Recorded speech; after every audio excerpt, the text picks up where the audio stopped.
ओम जय जय जय नमोस्तु नमोस्तु नमोस्तु नमो अर्हन्ताणं नमो सिद्धाणं नमो ऐर्याणं नमो वज्रायाणं नमो लोये सर्वसाहुणं नमः समयसाराय स्वानुभूत्या चकासते चित्स्वभावाय भावाय सर्वभावान्तरच्छिदे वन्दे तु सर्वसिद्धे ध्रुवमचलमणोवमं गतिं पत्ते वोच्छामि समयपाहुर्केवलीभणियं निज स्वरूप को परम रस जामे भरो अपार वंदो परमानंदमय समय सारे अविकार।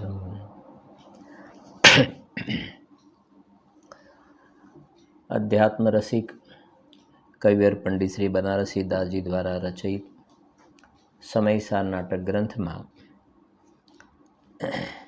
4 છંદનો આપણે પહેલા પાઠ કરી દઈશું જીવદ્વારના।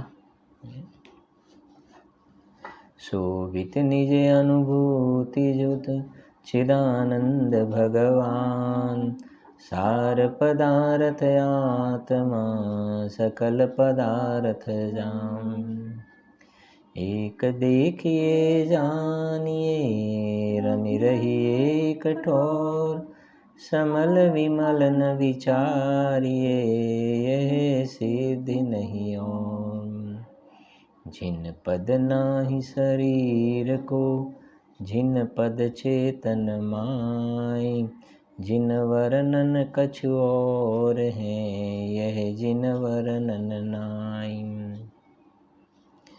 कहे विचक्षण पुरुष सदा में एक हो अपने रस सो भर्यो आपनी टेक हो मोह कर्म मम नाहि नाहि भ्रम कूप है शुद्ध चेतना सिंधु हमारो रूप है।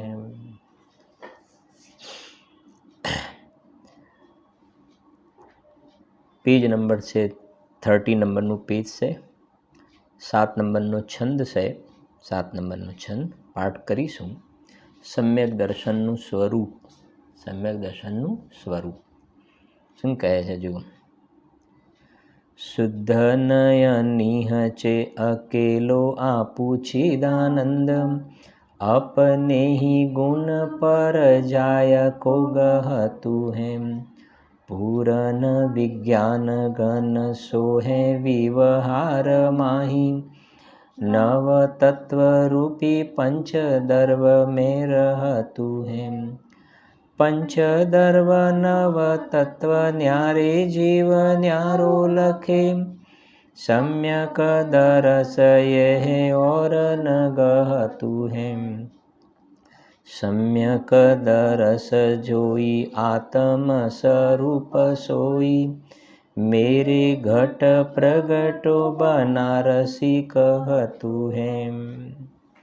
નીચે સંસ્કૃતમાં પાઠ કરીશું। 6 નંબરનો શ્લોક છે આત્મખ્યાતિનો। एकत्वे नियतस्य शुद्धनयतो व्याप्तुर्यदस्यात्मना पूर्णज्ञानगणस्य दर्शनमिह द्रव्यान्तरेभ्यः पृथक् सम्यक् दर्शनमेतदेव नियमादात्मा च तावानयं तन्मुक्त्वा नवतत्त्वसन्ततिमिमात्मायं एकोऽस्तु नाम। બહુ સુંદર છંદ છે અને સમ્યક દર્શનના સ્વરૂપની વાત કરી છે। સમ્યક દર્શનની પ્રાપ્તિ થતાં શું થાય છે, સમ્યક દર્શનનો વિષય શું છે, તો અહીંયા પહેલી લાઈન કહી છે શુદ્ધ નયન નિહચે અકેલો આપું ચિદાનંદ. સમજી ગયા ને?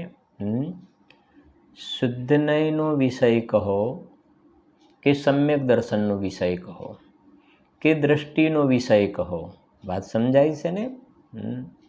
કોઈકને ક્યારે એમ થાય કે તમે ઘડીકમાં સમ્યક દર્શનનો વિષય કહો છો, કોઈક વખતે શુદ્ધ નયનો વિષય કહો છો, કોઈક વખતે નિશ્ચય નયનો વિષય કહો છો, કોઈ વખતે દ્રષ્ટિનો વિષય કહો છો.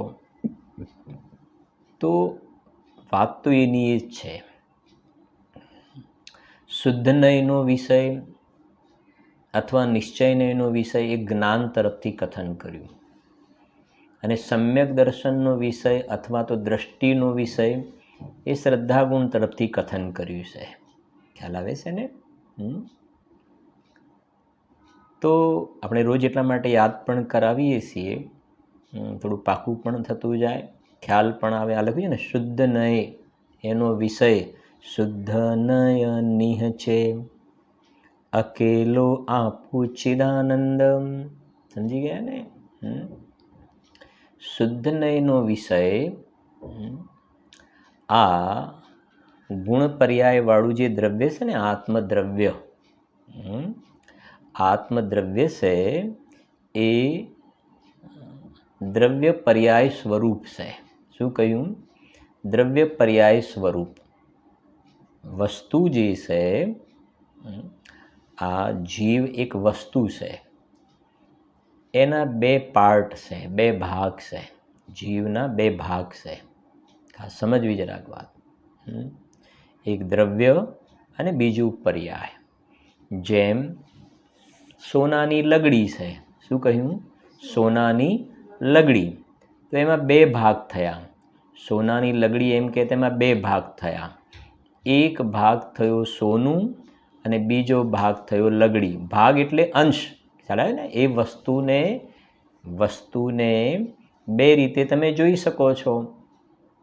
એની અંદર એવા બે પ્રકારના ધર્મ છે ને. સોનું એ ટકવાવાળું અને લગડી એનો ઘાટ છે, પર્યાય છે, બદલાવાવાળું.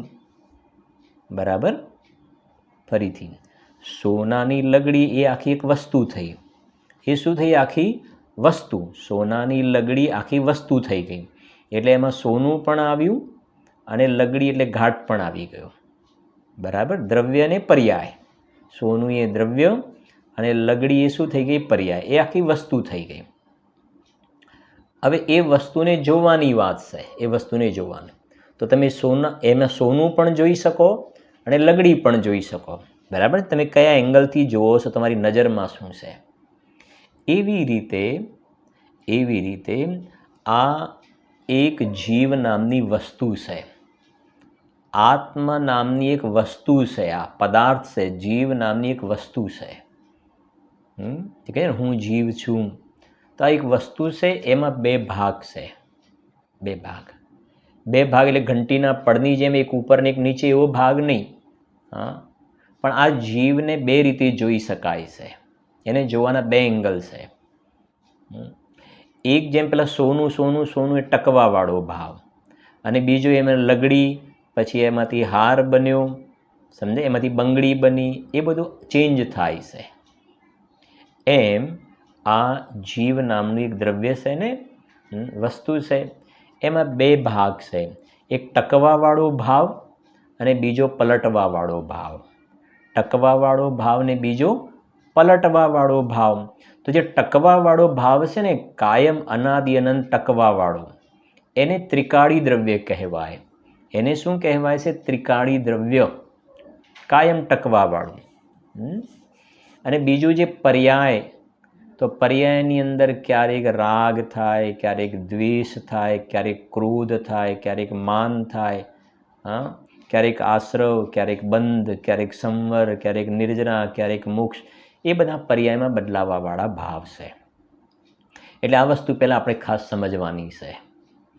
આ આત્મ વસ્તુ, જીવ દ્રવ્ય, બરાબર છે ને, એ કેવું છે કે દ્રવ્ય પર્યાય સ્વરૂપ છે. શું કહ્યું? દ્રવ્ય પર્યાય સ્વરૂપ. એટલે એના બે ભાગ થાય, એક દ્રવ્ય અને બીજું પર્યાય. તો દ્રવ્ય કહેતા ત્રિકાલી દ્રવ્ય સમજવાનું, કાયમ રહેવાવાળું ટકવાવાળું દ્રવ્ય. થોડું સરળ કરું, આ દ્રવ્ય પ્લસ આ ત્રિકાલી દ્રવ્ય ટકવાવાળું અને બદલાવાવાળી પર્યાય, એ બંને મળીને આખી એક જીવ વસ્તુ થઈ. અને એ જીવ વસ્તુ થઈ એને પણ દ્રવ્ય કહેવાય. એને પણ શું કહેવાય? દ્રવ્ય. એ પર્યાય સહિતનું દ્રવ્ય, પર્યાય સહિતનું દ્રવ્ય. એને પ્રમાણનું દ્રવ્ય કહેવાય. એને શું કહેવાય? પ્રમાણનું દ્રવ્ય. અને એ પ્રમાણનું દ્રવ્ય છે ને એ પર્યાય સહિતનું દ્રવ્ય. બરાબર? અને પેલું ત્રિકાલી દ્રવ્ય જે છે પ્રમાણનું દ્રવ્ય, એનો એક ભાગ ટકવાવાળો ભાવ. પ્રમાણના દ્રવ્યમાં બે ભાવ છે, એક ટકવાવાળો અને બીજો બદલાવાવાળો. એમાં જે ટકવાવાળો ભાવ છે ને એને ત્રિકાલી દ્રવ્ય કહેવાય, અને પેલો બદલવાવાળો ભાવ છે એને પર્યાય કહેવાય. બરાબર? એટલે જ્યારે આપણે ત્રિકાલી દ્રવ્ય કહીએ ત્યારે આપણને ખ્યાલમાં આવું જ્યાં ટકવાવાળો ભાવ, અને પ્રમાણનું દ્રવ્ય કહીએ ને તો પર્યાય સહિતનું દ્રવ્ય. થોડું વધારે ક્લિયર કરું, જે ત્રિકાલી દ્રવ્ય છે ને, ત્રિકાલી દ્રવ્ય એમાં પર્યાયનો સમાવેશ નથી થતો. ત્રિકાલી દ્રવ્ય પ્લસ પર્યાય ઇઝ ઇક્વલ ટુ પ્રમાણનું દ્રવ્ય. એટલે પ્રમાણનું દ્રવ્ય છે પર્યાય સહિતનું છે, પર્યાય સહિતનું. અને એ ત્રિકાલી દ્રવ્ય જે છે એ પર્યાયથી રહિત છે, એમાં પર્યાયનો સમાવેશ નહીં થાય. ખ્યાલ આવે છે ને? વચ્ચે આપણે બધે ભણ્યા પણ હતા, મને ખ્યાલ છે થોડું, કે ત્રિકાલી દ્રવ્ય બરાબર સમજો. ત્રિકાલી દ્રવ્ય એટલે ટકવાવાળો ભાવ, ત્રિકાલી દ્રવ્ય પ્લસ પર્યાય પલટવાવાળો ભાવ. એટલે ત્રિકાલી દ્રવ્ય પ્લસ પર્યાય ઇઝ ઇક્વલ ટુ પ્રમાણનું દ્રવ્ય, ઇઝ ઇક્વલ ટુ પ્રમાણનું દ્રવ્ય. એટલે એવું છે કે પ્રમાણના દ્રવ્યમાં પર્યાય આવી ગઈ ભેગી, પ્રમાણના દ્રવ્યમાં પર્યાય આવી ગઈ. હવે ત્રિકાલી દ્રવ્ય ખાલી લેવું છે તો ત્રિકાલી દ્રવ્ય ઇઝ ઇક્વલ ટુ પ્રમાણનું દ્રવ્ય, પર્યાયને પેલી બાજુ લઈ જાઓ તો પ્રમાણના દ્રવ્યમાંથી પર્યાયને બાદ કરી દો. ખ્યાલ આવે છે કે નહીં? તો એ ત્રિકાલી દ્રવ્ય થયું. તો બીજા શબ્દોમાં કહે તો ત્રિકાલી દ્રવ્ય જે છે એ પર્યાય વગરનું દ્રવ્ય, એમાં પર્યાયનો સમાવેશ નથી થતો. અને પ્રમાણનું દ્રવ્ય જે છે પર્યાય સહિતનું દ્રવ્ય. બરાબર?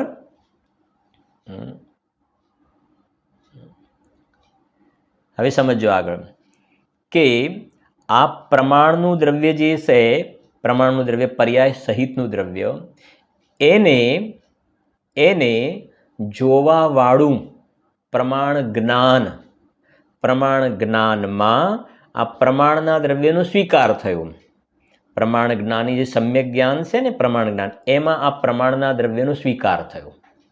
હવે આ પ્રમાણના દ્રવ્યમાં બે ભાગ છે.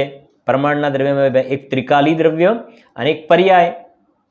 તો આ બાજુ જે પ્રમાણ જ્ઞાન છે ને, પ્રમાણ જ્ઞાન, એમાં બે નય લઈ લો. નય તો પ્રમાણ જ્ઞાનનો, આ બાજુ સમજો, આ બાજુ પ્રમાણ દ્રવ્યનો ભાગ અને આ બાજુ પ્રમાણ જ્ઞાનનો ભાગ. બરાબર? તો આ બાજુ જે પ્રમાણનું દ્રવ્ય છે એમાં આ ત્રિકાલી દ્રવ્યવાળો જે ભાગ છે એને ગ્રહણ કરવાવાળો પ્રમાણ જ્ઞાનનો જે ભાગ જે છે, જે અંશ, એને શુદ્ધ નહીં કહેવાય છે. અને આ બાજુ પ્રમાણના દ્રવ્યમાં જે પલટવાવાળી પર્યાયવાળો જે ભાગ છે એને જાણવાવાળો, એને ગ્રહણ કરવાવાળો જે પ્રમાણ જ્ઞાનનો ભાગ છે એને વ્યવહાર નહીં કહેવાય છે. સમજાય છે ને? એટલે પ્રમાણ જ્ઞાનમાં બે ભાગ થઈ ગયા અને આ બાજુ પ્રમાણના દ્રવ્યમાં બે ભાગ થઈ ગયા.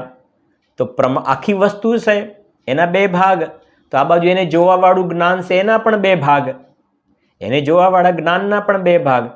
તો આખી વસ્તુ જે છે એને જોવાવાળું પ્રમાણ જ્ઞાન, આ પ્રમાણના દ્રવ્યને જોવાવાળું પ્રમાણ જ્ઞાન, અને એના બે ભાગ કર્યા, એક ટકવાવાળો ને એક પલટવાવાળો. તો આ પ્રમાણ જ્ઞાનની અંદર પણ બે ભાગ પડી ગયા. ટકવાવાળા પડખાને જોવાવાળું જ્ઞાન એ શુદ્ધ નહીં, શુદ્ધ નહીં, અથવા તો નિશ્ચય નહીં કહો, અથવા એને દ્રષ્ટિનો વિષય કહો, અથવા એને સમ્યક દર્શનનો વિષય કહો, આ ત્રિકાલી દ્રવ્ય. અને જે પર્યાય છે એને જોવાવાળો જે આ પ્રમાણ જ્ઞાનનો અંશ, પ્રમાણ જ્ઞાનનો અવયવ ભાગ, એને વ્યવહાર નહીં કહેવાય છે, વ્યવહાર નહીં કહેવાય છે. ખાસ સમજવાનું છે આ. એટલે જ્યારે જ્યારે આપણે કહીએ છીએ ને આ વાત ત્યાંથી આવી, અહીં લખીએ ને શુદ્ધ નય નિહચે અકેલો આપું ચિદાનંદ. હવે તમને ખ્યાલ આવવો જોઈએ, આ જે પ્રમાણ જ્ઞાન છે એના બે ભાગ છે, શુદ્ધ નય અને વ્યવહાર નય. શુદ્ધ નય કહો કે નિશ્ચય નય કહો, તો એ નય એ જ્ઞાનનો અંશ કોને જોવે છે? તો આ જે પ્રમાણનું દ્રવ્ય છે ને એમાં બે ભાગ છે, ત્રિકાલી દ્રવ્યને પલટવા વાળો ભાવ. તો એમાં જે ત્રિકાલ દ્રવ્ય જે છે ટકવા વાળો ભાવ એ સમ્યક દર્શનનો વિષય છે. શુદ્ધ નયનો વિષય કહો, નિશ્ચય નયનો વિષય કહો, દ્રષ્ટિનો વિષય કહો કે સમ્યક દર્શનનો વિષય કહો, એ ત્રિકાલી દ્રવ્યને જુઓ. અને બીજી વાત કરીએ ને, અનાદિકાળથી આ જીવે ક્યારેય પણ એ ત્રિકાલી દ્રવ્યની સામું જોયું જ નથી, જોયું જ નથી. તો ક્યાં જોયું છે? અનાદિકાળથી આ જીવ આ ત્રિકાલી દ્રવ્ય સિવાય બીજો ભાગ જે પર્યાયમાં રાગ, દ્વેષ, ક્રોધ, માન વગેરે થાય છે ને, પોતાને એવો જ માન્યો છે. હું રાગી છું, હું ક્રોધી છું, હું માની છું, હું લોભી છું, હું કશાયી છું, એવો જ એનું નામ છે પ્રાપ્ત પર્યાયમાં જીવ તન્મય થયો છે. આ ત્રિકાલી દ્રવ્યવાળા પડખાને જોયું જ નથી, અને એ નથી જોયું ને તો આ પર્યાયની સામે જોયું છે, અને એનું નામ છે ને પજ્જય મૂઢા પર સમયા. પર્યાયમાં મૂઢ છે ને, પર્યાય તો ક્ષણભંગુર છે, ઘડીકમાં બદલાઈ જાય છે, અને બદલાઈ જાય છે એટલે આ રોવા લાગે છે, હું મનુષ્ય છું. હવે તું મનુષ્ય છો કે ત્રિકાલી ધ્રુવ ભગવાન આત્મા છો? આ જે ત્રિકાલી દ્રવ્ય છે એને જ ભગવાન આત્મા કહેવાય. ગુરુદેવશ્રીજી કહે છે ને હું પરમાત્મા છું એમ નક્કી કર, તો આ ત્રિકાલી દ્રવ્ય પરમ પવિત્ર છે એમ તું નક્કી કર. હવે એને છોડી અને આ રાગી દ્વેષી પોતાને માને છે, અને આ પર્યાય તો ક્ષણભંગુર છે, બીજા સમયે બદલાઈ જાય છે. આ મનુષ્ય પર્યાય પણ ચાલી જશે એટલે પછી રોકકડાટ કરવા લાગશે. ખાસ આ પ્રયોજનભૂત વાત ગુરુદેવે આપણને સમજાવી છે, બહુ ધ્યાનથી સમજવાની વાત એક એક. બરાબર? એટલા માટે મગફળીનું દ્રષ્ટાંત આપીએ છીએ ને આપણે. આખી મગફળી ન ખવાય, એમાંથી દાણા ખવાય. એમાં ત્રિકાલી ધ્રુવ ભગવાન આત્મા એ ચૈતન્ય તત્વ એ ઉપાધિ ખાવા, એટલે મને એનું ઉપાસના સેવન કરવા યોગ્ય છે. બરાબર? જુઓ, સમજો ધીરે ધીરે એક એક વસ્તુ શું કહે છે. પછી જોઈશું આપણે એક એક ધીરે ધીરે રોજ રોજ થોડું થોડું સમજતા જઈશું. સાંભળો. શુદ્ધ નય નિહચે અકેલો આપું ચિદાનંદ. અને વધારે વાત શેર કરવાનું મન પણ એટલા માટે થાય છે, કોઈના ફોન આવે, મેસેજ આવે ને આ બધાને આ નય સંબંધમાં જાણવાનો બધાને રસ પણ છે, અને વસ્તુ આપણો વિષય પણ સામે આવીને ઊભો છે. એટલે આ નય શું છે, એનો વિષય શું છે? નય છે ને એ વિષયી છે. શું કહ્યું? નય એ વિષયી. તો વિષયી તો એનો કોઈ સબ્જેક્ટ વિષય હોય. નય વિષયી તમારે લખવું હોય તો લખી દેજો નોટમાં. નય વિષયી છે, તો વિષયી છે તો એનો કોઈ વિષય હશે. સમજાય છે ને? તો શુદ્ધ નય તો એનો વિષય શું છે? શુદ્ધાત્મા. આ શુદ્ધાત્મા કહો કે ત્રિકાલી દ્રવ્ય કહો કે ભગવાન આત્મા કહો. બરાબર છે ને? તો શુદ્ધ નય એ વિષયી, અને એનો આ વિષય એટલે આપણે કહ્યું ને શુદ્ધ નયનો વિષય, સમ્યક દર્શનનો વિષય, દ્રષ્ટિનો વિષય, આ વિષય, અને એને જોવાવાળો જ્ઞાનનો અંશ એ વિષયી. એવી રીતે વ્યવહાર નય, તો વ્યવહાર નય છે વિષયી છે, તો વિષયી છે ને તો એનો વિષય છે. તો વ્યવહાર નયનો વિષય શું છે? કે પર્યાય, ભેદ, અનિત્યપણું, ક્ષણભંગુરપણું, એ બધો વ્યવહાર નયનો વિષય છે. વ્યવહાર નય છે ને તો એનો વિષય પણ છે, એ શું છે? કે પર્યાય. અને શુદ્ધ નય છે કે હા છે, તો એનો વિષય શું છે? કે ત્રિકાલી દ્રવ્ય. ત્રિકાલી દ્રવ્ય. અને પ્રમાણનો વિષય શું છે? આ પ્રમાણ જ્ઞાનનો વિષય, કે આ દ્રવ્ય પર્યાયવાળી આખી વસ્તુ, દ્રવ્ય પ્લસ પર્યાય આખી વસ્તુ એ પ્રમાણ જ્ઞાનનો વિષય છે. પ્રમાણ જ્ઞાનનો વિષય આખી વસ્તુ થઈ ગઈ. આખી મગફળી એ પ્રમાણ જ્ઞાનનો વિષય સમજવા માટે. દાણા એ શુદ્ધ નયનો વિષય, અને ફોતરા એ વ્યવહાર નયનો વિષય. આ ક્લિયર થાય છે ને? સોનાની લગડી આખું જે કહ્યું ને એ પ્રમાણ જ્ઞાનનો વિષય. સોનું એ શુદ્ધ નયનો વિષય, લગડી એ વ્યવહાર નયનો વિષય. બસ એવી રીતે અહીંયા છે, અઘરું નથી, એવું સરળ છે. એટલે આજે પહેલી લીટીમાં જ આટલું ભર્યું છે ને એટલે થોડું કહેવાનો ભાવ આવે છે. જેવું હા, શુદ્ધ નયનિહ છે અકેલો આપું ચિદાનંદ. થઈ ગઈ ને વાત? શુદ્ધ નયથી જોવામાં આવે તો એકમાત્ર જ્ઞાયક ભાવના ચિદાનંદ શબ્દ વાપર્યો ને આપણે. ક્યાં આવ્યું? શ્લોક બોલીએ છે ને, શોભિત નિજ અનુભૂતિ જુત ચિદાનંદ ભગવાન. હવે ખ્યાલ આવે છે ને? આ અંદરમાં, આ અંદરનો ભગવાન, પેલા બહારમાં ભગવાનની વાત નહીં, મહાવીર ભગવાન એ પાર્શનાથ ભગવાન, એ અંદરનો ભગવાન. શોભિત નિજ અનુભૂતિ જુત.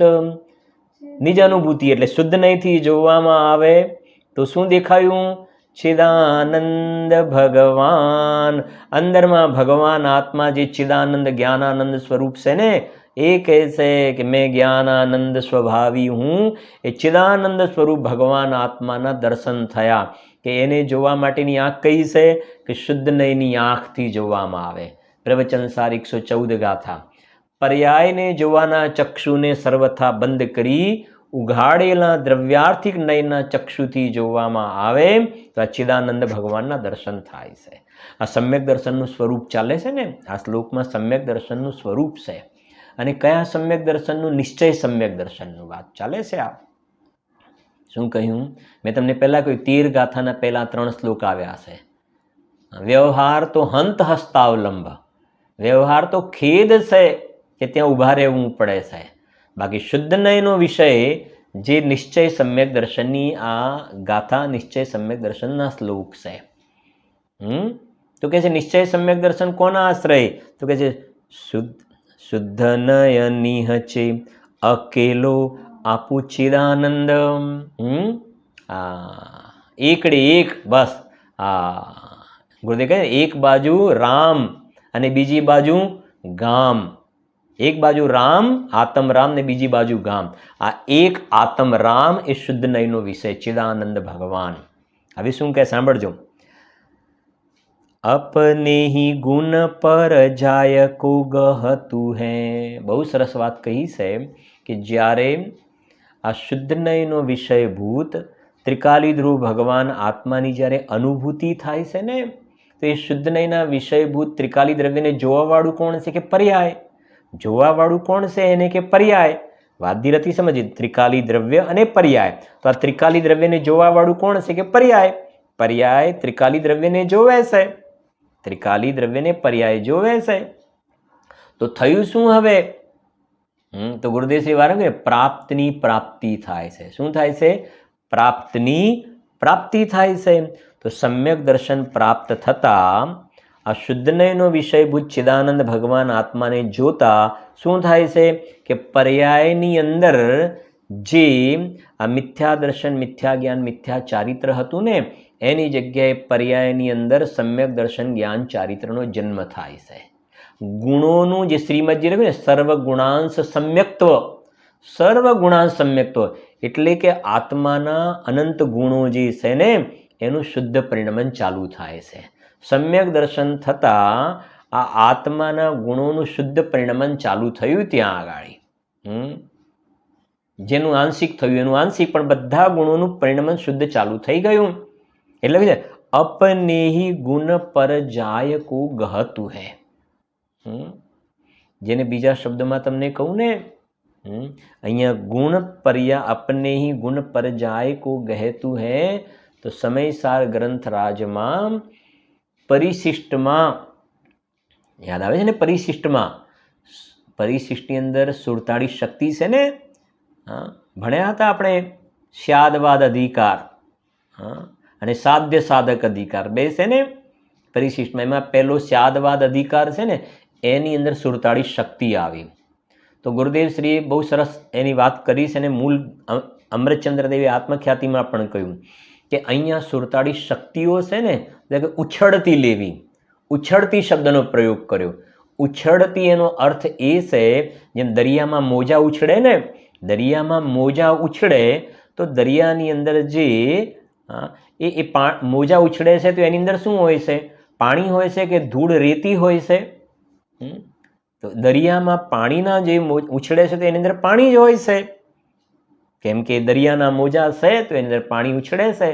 એમ કે છે આ આત્માનો અનુભવ થતાં, સમ્યક દર્શન થતાં, શુદ્ધ નયનો વિષયભૂત ચિદાનંદ ભગવાનના દર્શન થતાં પર્યાયની અંદર સમજાય છે ને, જેમ પેલો પાણીનો સમુદ્ર છે ને તો એમાં મોજામાં પણ પાણી ઉછળે છે, સમજાય છે ને, એમ અહીંયા આત્મા જ્ઞાનાનંદ, દ્રવ્ય પણ શુદ્ધ, ગુણ પણ શુદ્ધ, અને એનો અહીંયા શુદ્ધ નય વડે જ્યારે જોવામાં આવે છે ને તો પર્યાયની અંદર જે મોજા ઉછળ્યા ને ઉછળતી શક્તિ, એનું નામ છે પર્યાયની અંદર પણ જ્ઞાન અને આનંદ ઉછળવા લાગ્યો. પર્યાયની અંદર પણ જ્ઞાન અને આનંદ પ્રગટ થયો, પ્રાપ્તની પ્રાપ્તિ થઈ. ક્યારે? કે આ કહે છે શુદ્ધ નયનો વિષયભૂત ભગવાન આત્માના અનુભૂતિ કરીને એને સમ્યક દર્શન કહો. શ્રદ્ધા ગુણ તરફથી એને સમ્યક દર્શન કહો, કે સમ્યક દર્શન થયું ને, સમ્યક દર્શનનો વિષય કહો, કે શુદ્ધ નયનો વિષય કહો, કે સમ્યક દર્શન થયું તો શું થયું? કે પ્રાપ્તની પર્યાયમાં પ્રાપ્તિ થઈ, શુદ્ધાત્માની ઉપલબ્ધિ થઈ. એનું નામ છે અપને હી ગુણ પર જાય કો ગહેતું હૈ. પછી આગળ શું કહે છે સાંભળો જરાક. પૂરન વિજ્ઞાન ઘનમ સોહે વિવહાર માહી નવ તત્વ રૂપી પંચ દર્વ મેં રહતું હે. શું કહે છે અહીંયા ગાડી? પોતે કેવો છે સાંભળજો.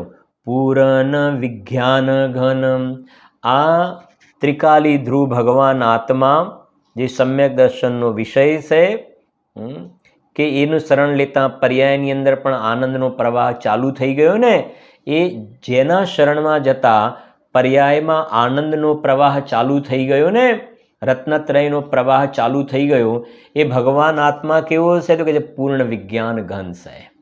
પૂર્ણ વિજ્ઞાન ઘન, આનંદનો ઘન છે આ ભગવાન આત્મા, જ્ઞાનનો ઘનપિંડ છે.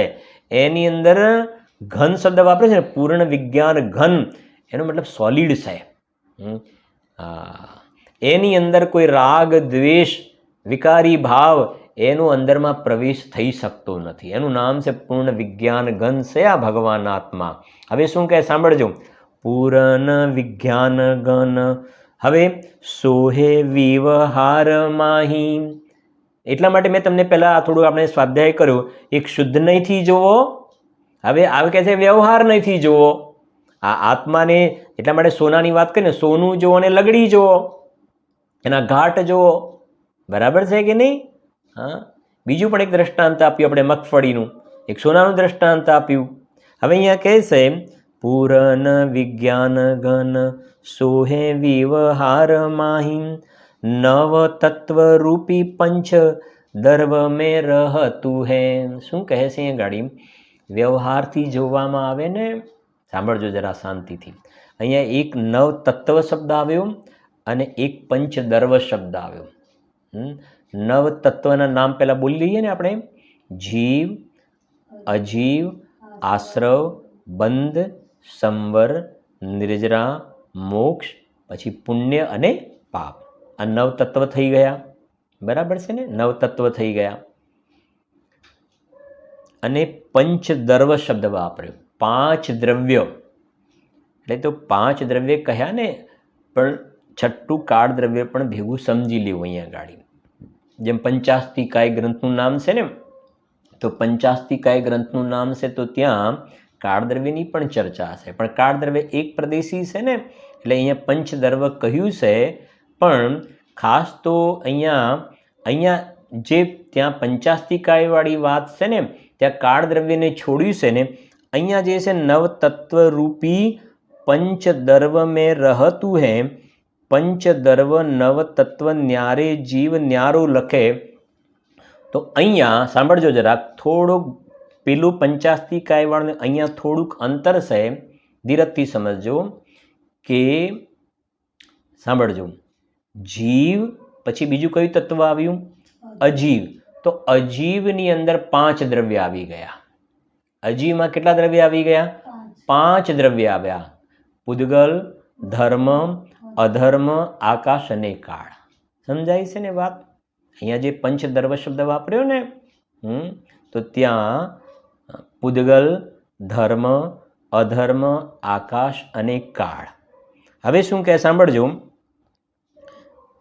અહીંયા આ નીચે ફૂટનોટમાં લખ્યું છે ને 5 દ્રવ્ય, નીચે લખ્યું જૈનાગમમાં 6 દ્રવ્ય કહ્યા છે, પણ અહીં કાળ દ્રવ્યને ગૌણ કરીને પંચાસ્તિકાયને જ દ્રવ્ય ગણેલ છે.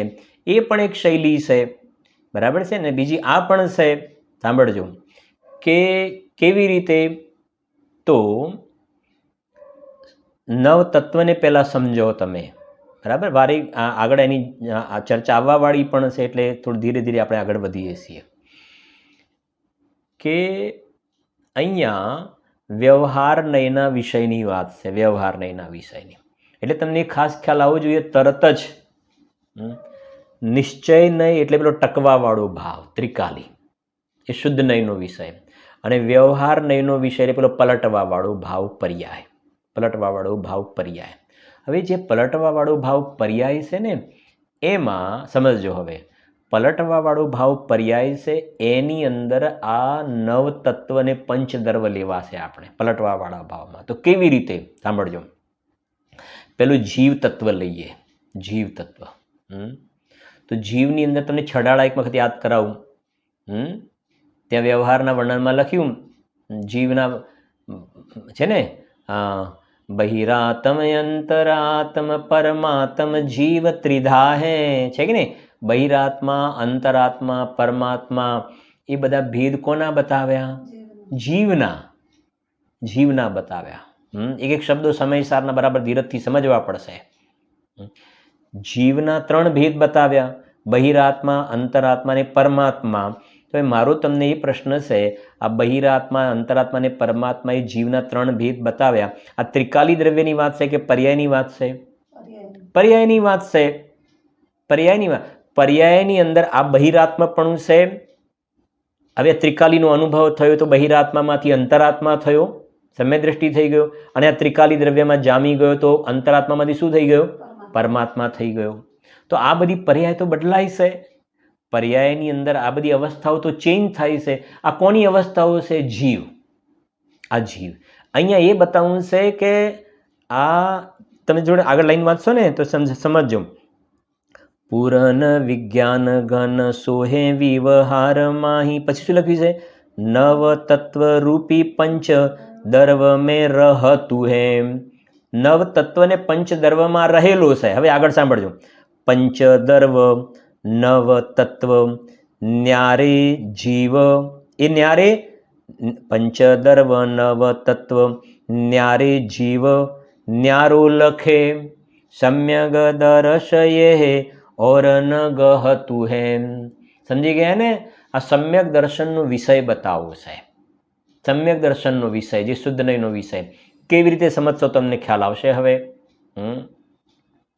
કે અહીંયા એ કહેવું છે કે આ 9 પ્રકારના પર્યાયના જે સ્વાંગ છે. શું છે? સ્વાંગ. બહિરાત્મા, અંતરાત્મા, પરમાત્મા. તો એ સમજો, એ જીવ નથી. એ જીવ નથી, રિયલ જીવ એ નથી. પણ ત્યાં સમજો, તમારે જીવ શોધવો છે ને, તો અહીંયા કહે છે ને નવ તત્વ રૂપી પંચ દર્વ મેં રહતું હે. આ પૂર્ણ વિજ્ઞાન ઘન જ્ઞાયક ભાવ શુદ્ધાત્મા ત્યાં રહેલો છે. તો એ દ્રષ્ટાંત તમને ફરી યાદ કરાવું એટલે ખ્યાલ આવશે. જરાક ધીરજથી સમજજો. સોનું છે ને, સોનું, ગોલ્ડ. ગોલ્ડ. હવે મારો પ્રશ્ન તમને એ છે કે એ ગોલ્ડ જે છે, લગડી છે, એ તમને એક બોક્સની અંદર પેક કરીને આપી દીધી. એક બોક્સની અંદર શું કરીને? લગડી પેક કરીને આપી દીધી. હવે તમારે ગોલ્ડના દર્શન કરવા છે, સોનાના દર્શન કરવા છે. દર્શન એટલે દેખવું, સોનું દેખવું છે. તો મને તમે જવાબ આપજો, સોનું ક્યાં છુપાયેલું છે એનો મને જવાબ આપવાનો છે. ક્યાં છુપાયેલું છે? તો જોજો, એ બોક્સની અંદર જે સોનાની લગડી મૂકી છે ને, તો બોક્સની અંદર સોનું છુપાયેલું છે કે લગડીમાં સોનું છુપાયેલું છે? સમજાય છે કે નહીં? તો બોક્સમાં નથી છુપાયેલું. બોક્સ તે સોનું નથી અને બોક્સમાં સોનું છુપાયેલું નથી. સમજાય? કેમ કે બોક્સ તો અલગ કરી દો, લગડી આ બાજુ અલગ કરી દો, ખ્યાલ આવશે તમને. જો બોક્સમાં સોનું છુપાયેલું હોય ને તો આપણે બોક્સને પણ શું કરીશું? સાચું, પણ બોક્સ તો આપણે રમવા માટે આપી દઈએ છીએ. એટલે બોક્સ તે સોનું નથી ને બોક્સમાં સોનું છુપાયેલું નથી, એટલે એને છોડી દઈએ છીએ. હવે લગડીની વાત કરીએ. હવે જવાબ આપજો મને જરા શાંતિથી. લગડી તે સોનું છે કે લગડીમાં સોનું છુપાયેલું છે? લગડી તે સોનું છે કે લગડીમાં સોનું છુપાયેલું છે? તો કહીશું કે લગડી તે સોનું નહીં, લગડીમાં સોનું શું છે? છુપાયેલું છે. જો લગડીને સોનું કહીએ ને, લગડીને સોનું કહીએ તો લગડીને ભગાવીને બંગડી બનાવીએ ને, બંગડી બનાવી તો લગડીને સોનું કહીશું. બરાબર ધીરજ સર? લગડીને સોનું કહીશું તો લગડીમાંથી બંગડી બનાવી તો લગડીનો શું થઈ ગયો? નાશ. તો તમે તો લગડીને સોનું કહ્યું હતું તો લગડીનો નાશ થઈ ગયો, તો ભેગો કોનો નાશ થઈ ગયો? સોનાનો નાશ થઈ ગયો. પણ સોનું તો અકબંધ, અકબંધ એવું ને એવું જ રહ્યું છે ને. હવે પ્રશ્ન બીજો, સોનું ક્યાં છુપાયેલું છે? લગડીમાં છુપાયેલું છે. લગડી તે સોનું નહીં, પણ લગડીમાં સોનું છુપાયેલું છે. એનો મતલબ એ છે કે લગડી અલગ છે, સોનું અલગ છે. હવે સમજો, લગડીમાંથી પછી બંગડી બનાવીને, પછી બંગડીમાંથી ચેઇન બનાવી, પછી બીજું મુગટ બનાવ્યું, બીજું અલગ બનાવ્યું, તો અલગ અલગ અલગ જે બધા એના શેપ થયા ને, અલગ અલગ શેપ થયા, આકાર, એ બધામાં શું છુપાયેલું છે? સોનું છુપાયેલું છે. બધામાં સોનું છુપાયેલું છે. સમજી ગયા કે નહીં? એવી રીતે અહીંયા કેવું છે કે આ બધા વ્યવહારનો વિષય પર્યાયની અંદર સમજો. હવે અહીંયા એ કેવું છે નવ તત્વ. અહીંયા જીવની એક સમયની પર્યાય, એમાં પણ એમ આ જીવની પર્યાય, એમાં ત્રિકાલી જીવ છુપાયેલો છે, એમાં ત્રિકાલી ધ્રુવ ભગવાન આત્મા છુપાયેલો છે. પછી અજીવ, અજીવમાં શું લેવાનું? ખાસ સમજો, અજીવની અંદર, અજીવની અંદર કેમ કે અહીંયા છુપાયેલો લેવાનો છે, એટલે પેલું બહારવાળું અજીવ દ્રવ્ય નથી લેવાનું. ખાસ સમજવાનું છે, છુપાયેલો લેવું છે ને અહીંયા ગાડી. તો અહીંયા બહારવાળું અજીવ દ્રવ્ય નહીં, પણ અજીવ સંબંધનો વિકલ્પ અહીંયા થયો. અજીવ સંબંધનો શું થયો? વિકલ્પ. હવે અજીવમાં શું આવે? પૂદગલ, ધર્મ, અધર્મ, આકાશ અને કાળ, જે પંચદર્વ. એ સંબંધનો વિકલ્પ અહીંયા જીવમાં, એ સંબંધનો વિકલ્પ થયો. તો એ સંબંધનો વિકલ્પ થયો ને એને અજીવ કહેવાય. પેલું અજીવ એના ઘરે રહ્યું, પણ અજીવ સંબંધનો વિકલ્પ એને અજીવ કહેવાય. બરાબર? પછી જીવ, અજીવ, પછી શું આવી ગયું?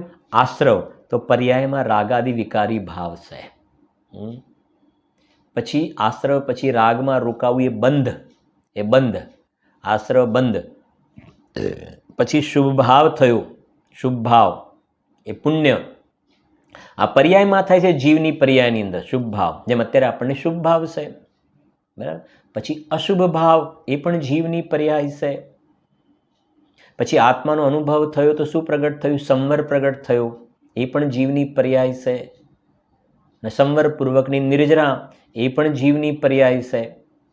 અજ્ઞાનીને પણ જે નિર્જરા એ પણ જીવની પર્યાય છે.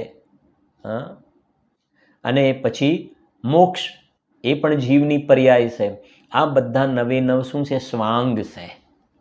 અને સમયસાર જે છે નાટકના રૂપમાં છે ને.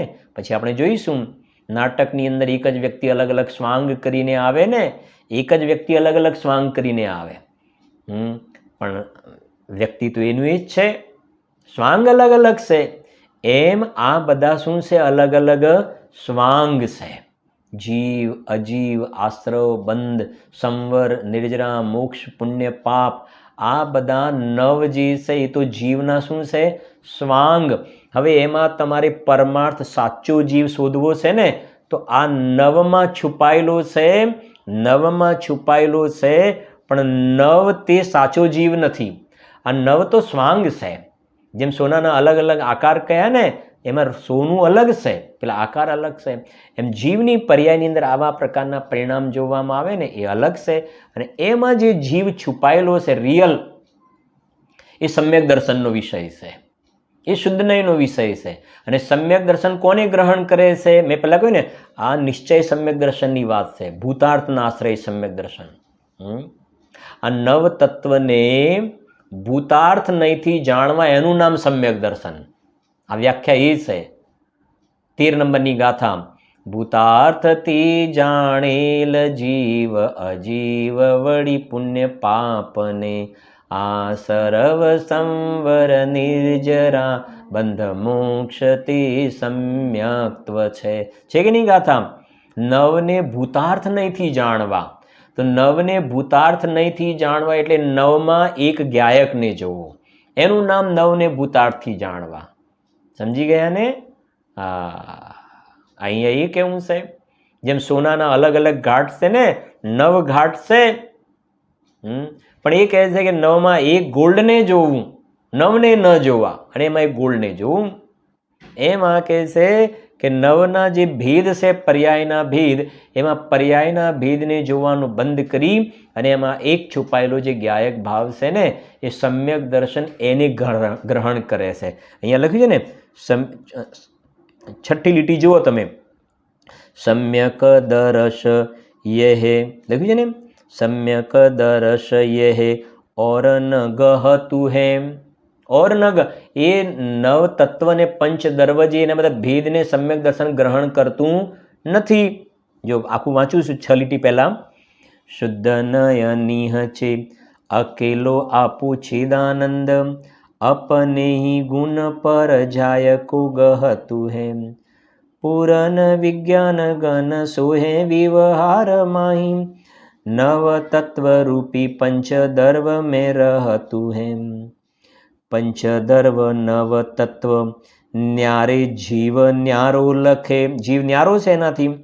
પંચદર્વ નવ તત્વ ન્યારે જીવ ન્યારો લખે. સમ્યક દર્શય હે ઓર ન ગહતું હે.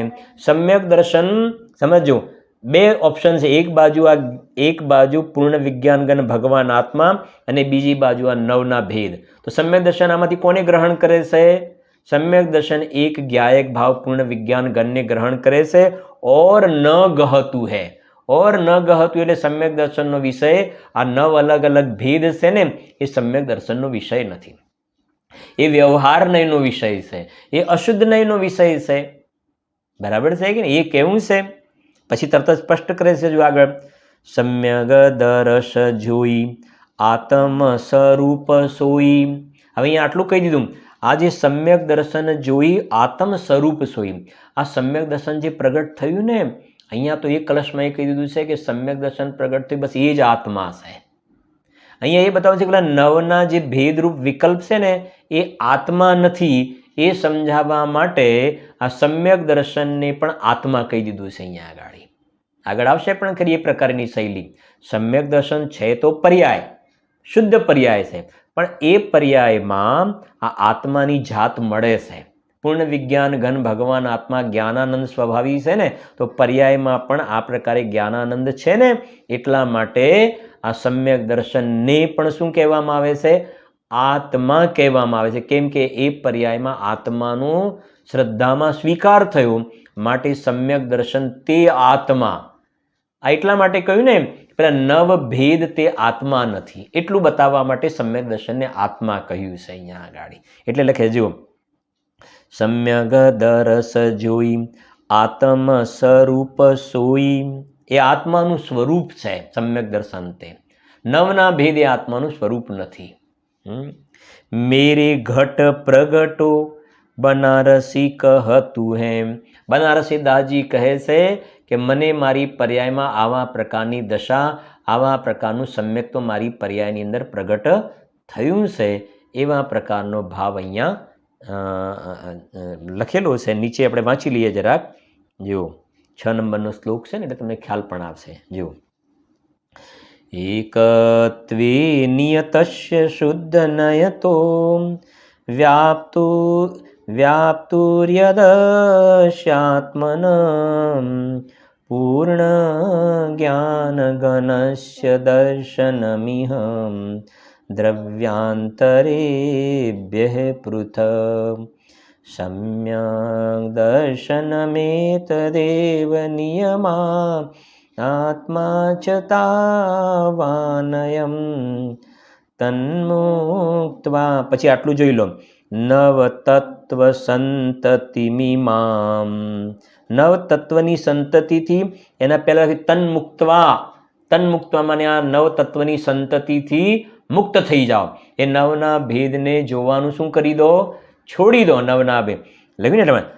તન્મુક્ત્વા નવતત્વ સંતતિમિમામ આ નવના ભેદને છોડીને આત્મા અયમ એકોસ્તુ ન અમને તો માત્ર એક ત્રિકાલી ધ્રુવ ભગવાન આત્માની જ અમને પ્રાપ્તિ થાવ આ નવના ભેદના વિકલ્પને છોડીને એવો ભાવ છે ચર્ચા કરીશું થોડીક બાકી રહે છે નેક્સ્ટ સ્વાધ્યાયમાં નિજ નિધિ નિજ મેં બતાઈ यह अनंत उपकार है उसके लिए जिन वाणी माँ को वंदना शत बार है।